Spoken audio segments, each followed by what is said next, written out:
ជំរាបសួរបងប្អូនទាំងអស់គ្នាថ្ងៃនេះខ្ញុំមានសម្លកកូរកំពុងចិត្តឆ្អិនណាបងប្អូនខ្ញុំស្លថ្ងៃនេះយើងឲ្យបន្លែឲ្យទន់ខ្លាំង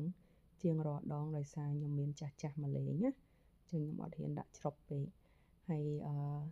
ពេលតិចទៀតហ្នឹងខ្ញុំនឹងដាក់បន្លែបៃតងជាទូទៅបងប្អូនមើលវីដេអូខ្ញុំមិនសូវបង្ហាញរបៀបថាស្លនឹងឆានឹងម្ហូបនឹងធ្វើដាក់អីគេខ្លះហ្នឹងណាបងប្អូនដោយសារខ្ញុំជឿថាមនុស្សយើងមួយការហូបចុកខុសគ្នាមិនថាដោយសារតំបន់ដែលយើងរស់នៅផងរបស់ដែលយើងមានផងគ្រួសាររបស់យើងមួយយើងធំធាត់មកមានរសជាតិនឹងវាខុសគ្នាដែរបងប្អូនអញ្ចឹងទៅខ្ញុំវីដេអូរបស់ខ្ញុំធ្វើភាគច្រើនគឺគ្រាន់តែចង់ឲ្យ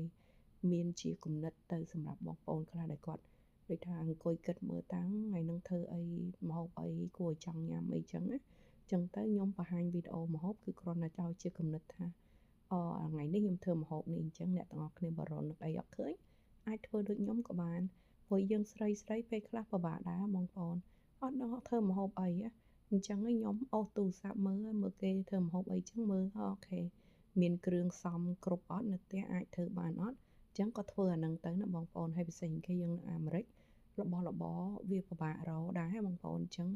យើងព្យាយាមធ្វើម្ហូបអីដែលមាននៅក្នុងផ្ទះរបស់មានក្នុងផ្ទះស្រាប់អញ្ចឹងកុំឲ្យរបស់នឹងវាខូចខាតលុយផងទី2យើងមិនសូវអស់ចំណាយពេលបើកឡានចេញទៅទិញណាបងប្អូន